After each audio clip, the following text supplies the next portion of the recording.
What's happening, people? Welcome back to the channel. KG's back with a new video, talking today about Joe Rodon and his chance of joining Leeds United from Tottenham Hotspur on a permanent deal, and also talking about Blackburn versus Leeds United. Before I get into the video, please hit a like on the video, subscribe to the channel, and drop your comments and score predictions below. Thank you to Mr. P for the super thanks on the last video, much appreciated. And thank you to Pat Banks, who's become a member of the channel. Thank you to all new and existing members. Really does help me out, helps the channel out. And if you want to become a member, link is in the description.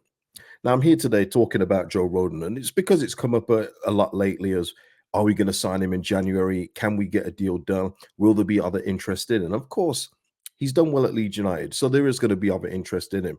But Alistair Gold, who is pretty much a guru of Tottenham Hotspur transfer news, said recently, and I quote, "I think for Joe Rodon, if I'm Joe Rodon, I wouldn't want to even go back to Spurs anyway. He's been smashing it at Leeds, and I have no doubt they want to keep him. I wouldn't be shocked in January if they try to set up a deal to sign permanently, whether that's at the end of the season or something. He's just been phenomenal for them, and he's been correct. And that's the thing. I think whenever a player does well on loan, especially at a club like Leeds United, I know that rival fans look at this and go, "Oh, not this Leeds thing again," but it's true. Whenever a player does well at Leeds United, whether they're permanent on loan, there's interest in them. It's the way it's been for years, and I do believe that he will have garnered interest elsewhere. But I do think at this stage, if he's going to go anywhere from Spurs on a permanent deal, it will be Leeds, as long as the two clubs can agree a fee. I don't think the fee is going to be astronomical. I really don't, unless it's based on promotion to the Premier League. Then maybe Tottenham will make it rise a little bit more than usual. But if they can get something done, say in January, it'll be a bit tight. There's probably other areas that we need to strengthen as well, and we've got to work within P&S. But if it's with 18 months left on his deal, then yes, I can see the fee being a little bit higher than probably what people would be comfortable with. But if it's for the summer with 12 months left, he cost Spurs 11 million. And I know Daniel Levy is a tough businessman, but there's no use for Joe Rodon there. He's not going to play. So I think it would benefit everybody if they could get a deal done. I don't think it's going to be anywhere near I mean, someone messaged me the other day, and shout out to you, man. But 35 million, it's not going to be Ben White. And this is the problem. Yeah, we've had one defender on loan do so well. Brighton Court is 35 million now. I guess everyone who does well here is going to cost that much. It doesn't work like that. I don't think it's going to be that much, but I think whatever the deal will be, it will be fair to both clubs. I don't think anyone's trying to outbid anyone here or outsmart anyone here. I think everyone just wants the best. I think for all three parties, it would be best for Joe Rodon to be here. And there's another thing that makes me think that the deal will happen here, and that is, I know it's something so small, but let me explain. It's when Ethan Ampadu said, "Please stay." Usually players don't do stuff like that unless there's an inkling that some things behind the scenes are happening. And I liken it to Levi Colwill at Chelsea, when I can't remember the player's name, but he said to Levi Colwill during a post-match interview, "Please stay here," when he was linked heavily with Brighton. And in the end, Colwill signed a contract with Chelsea. It also happened with Jack Grealish and Bernardo Silva, when Bernardo Silva has been heavily linked to leaving Man City for a long time. Jack Grealish says to him, "Please stay, Bernardo," and he did in the end. And I don't think things like that happen these days, especially where players' business is their own business, where unless there's an inkling that there is a chance that these guys will stay, I don't think it happens. So I do think that conversations probably have already taken place, maybe preliminary talks about a deal to be done. And what the structure of that looks like. But for Joe Rodon to stay here would be big, because he's somebody that I'm looking at. If we sign in January, I see him playing in the Premier League. That's what, and I want to speak about these on live stream more so about signings we make in January. But he is somebody I feel more than comfortable seeing playing for Leeds United in the Premier League, 100%. So hopefully we can get it done. Let me know what your thoughts about that in the comments below. Now, listen, we've got a game on the weekend, and we've got to set the pace, people. We play first ahead of everybody, ahead of all our rivals. We play Blackburn on the 12:30 kickoff, or one of the two 12:30 kickoffs, and it's going to be a tough game. Look, we are 10 points ahead of Blackburn, so, we are outright favourites, as we should be. But Blackburn are a team that love to score goals, and, they've got a few tricky players, a few good players in that team, and Yondell Thomason, who won't be at the touchline for the game, as he is suspended for that one after his red card, so he won't be there.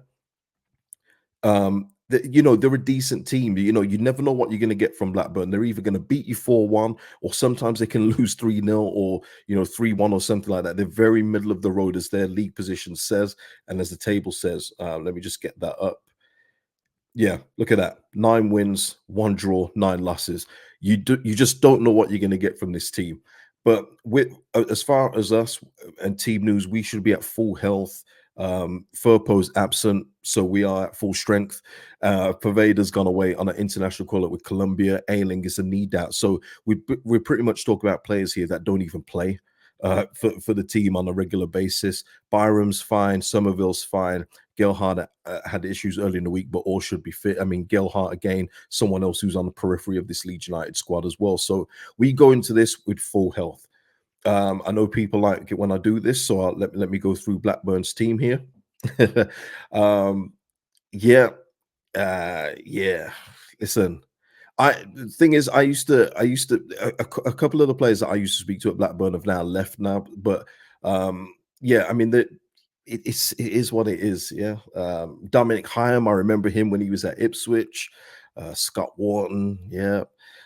Who we got here? Schmadix. He's a good operator. He's a danger man that we need to look out for. He can get a goal or two. Fortunately for us, for me, this is the main man. This is Tyrese Dolan. He's out injured, though, thankfully for us, but unfortunate for him. He's one hell of a talent, Tyrese Dolan, and if he carries on the way he carries on, I do see him getting a Premier League move in the future.